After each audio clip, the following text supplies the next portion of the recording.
सभी छोटे बड़े श्रोताओं को सुनीता भटनागर का प्यार भरा नमस्कार। ऑडियो स्टोरीज के हमारे चैनल कहानी जगत में आप सभी का स्वागत है। हिंदी कहानियों की श्रृंखला में आइए आज सुनते हैं अवधेश प्रीत जी द्वारा रचित कहानी हम जमीन। तू सोता क्यों नहीं? नींद नहीं आ रही क्या? आवाज में खींच थी, बेचैनी की हद तक। हाँ, नींद नहीं आ रही, हर कोशिश करके देख ली। प्रत्युत्तर में उभरे स्वर की लाचारी छुपी न रह सकी। क्या बात है, बहुत दुखी लग रहा है तू। पहली आवाज में यकायक सहानुभूति की तरलता आ गई थी। दुख अपनी जगह है, नींद का न आना अपनी जगह। दोनों का एक दूसरे से रिश्ता हो ही ऐसा कोई जरूरी तो नहीं। दूसरी आवाज संजीदा थी, शायद लंबी उम्र का अनुभव बोल रहा था। कहता तो तू ठीक है, लेकिन बहुत देर से गौर कर रहा हूँ, तू खासा बेचैन है। रहा नहीं गया सो पूछ लिया, पहले ने सफाई दी। अच्छा किया, दूसरे ने उसका हौसला बढ़ाया। इसी तरह शायद बेचैनी कुछ कम हो। बोलने बतियाने से जी हल्का होता है। पहले को विश्वास हो आया कि दूसरा जरूर उम्र दराज है। अनुमान लगाने की कोशिश की। 60 साल, हाँ इसी के आसपास होगा।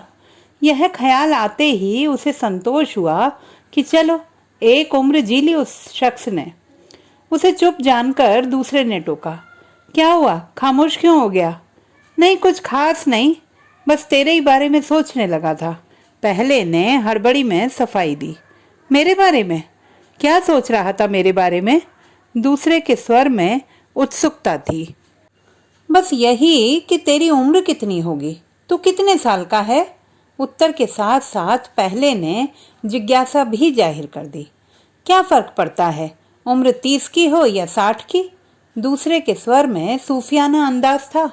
क्यों क्यों नहीं फर्क पड़ता? 60 वाले ने 30 वाले से ज्यादा जमाना देखा होता है। उसने जिंदगी के ज्यादा लुत्फ लिए होते हैं। पहले ने जोरदार दलील दी।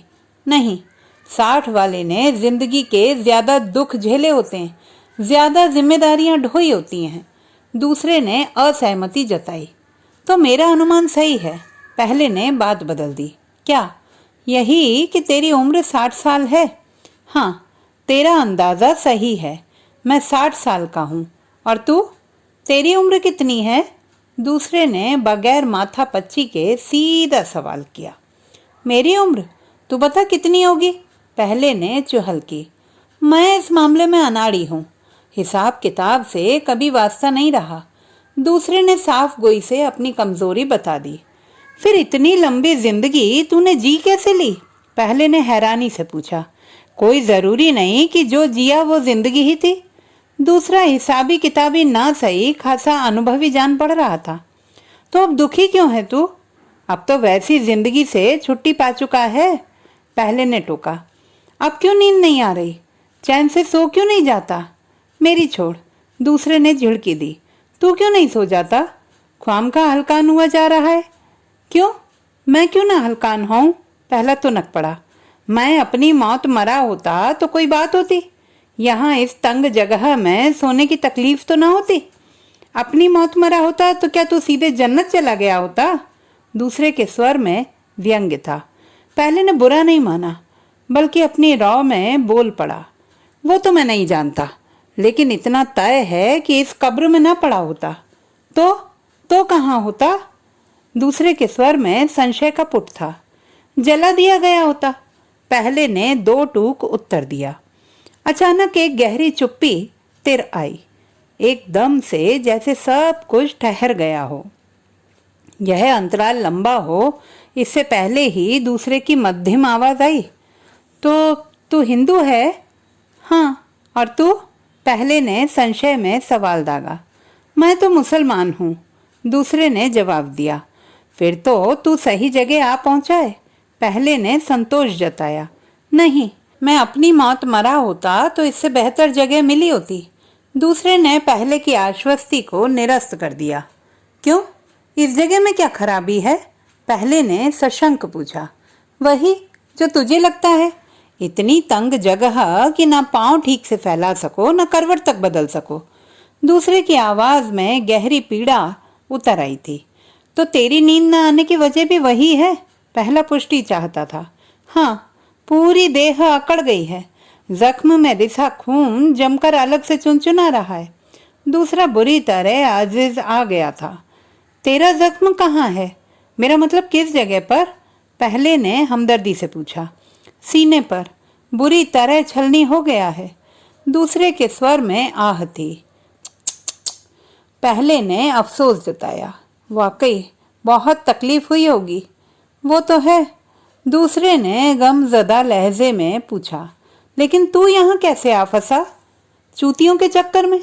पहले के स्वर में जबरदस्त गुस्सा था। साले सरकारी कारकुन जो न करें। ठीक कहता है तू, सबके सब खाना पूरी करते। दूसरे ने हामी भरी। मेरे साथ भी यही हुआ। अच्छा, तेरे साथ क्या हुआ?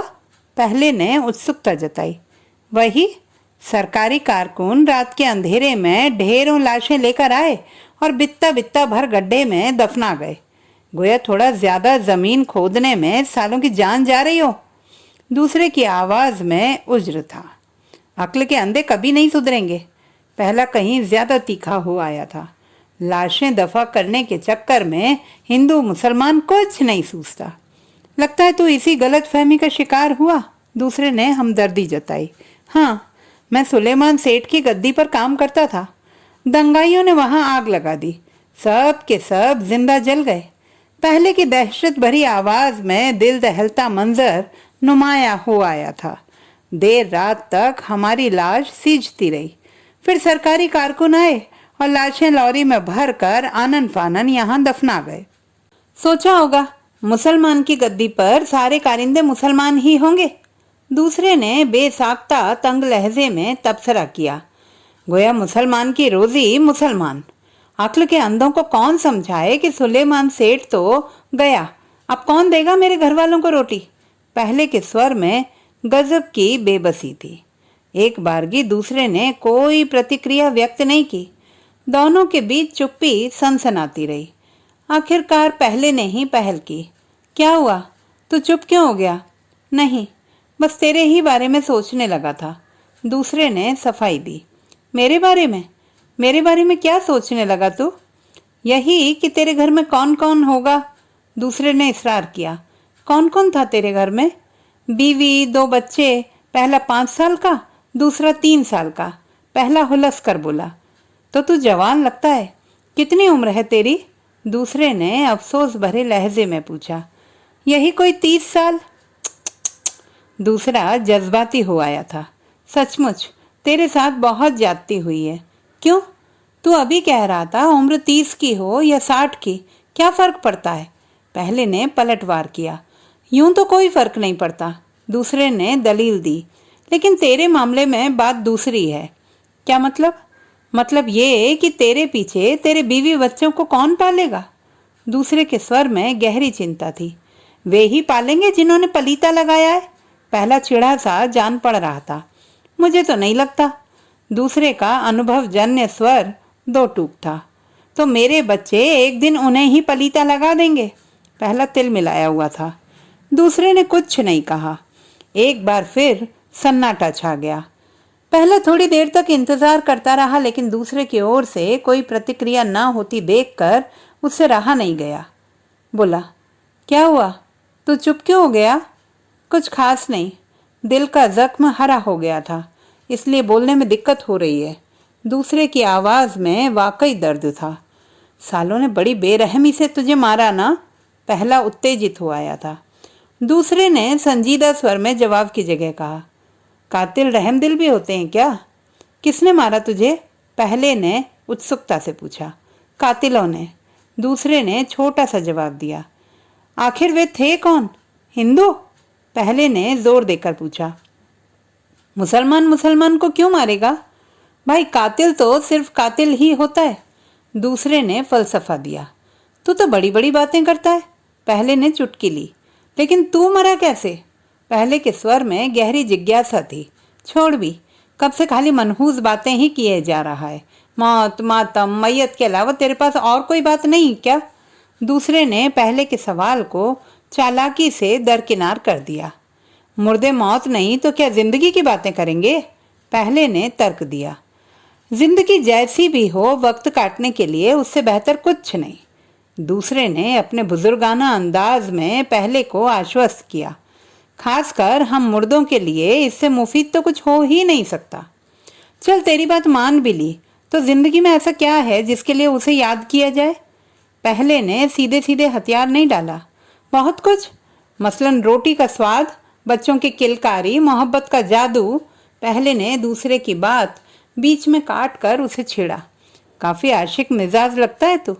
हाँ, मैंने जिंदगी से आशिकी की। दूसरे ने काफी सूफियाना जवाब दिया।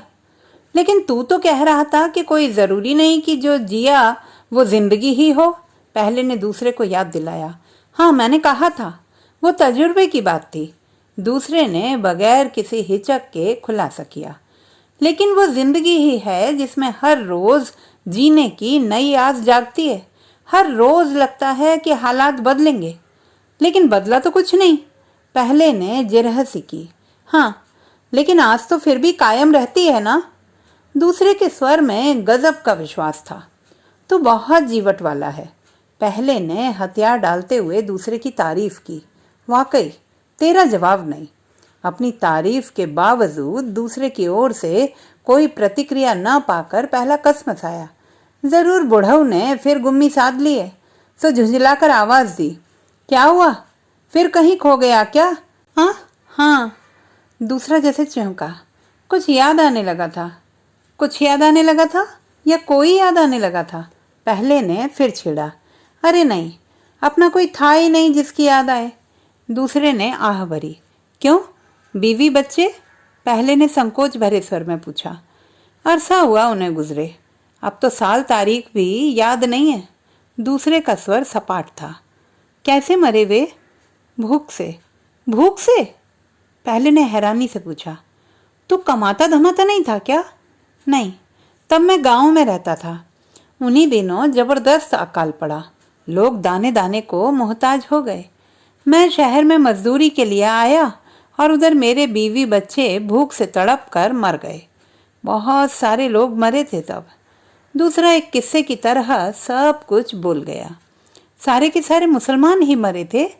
दबी जुबान से पहले ने पूछा। धत!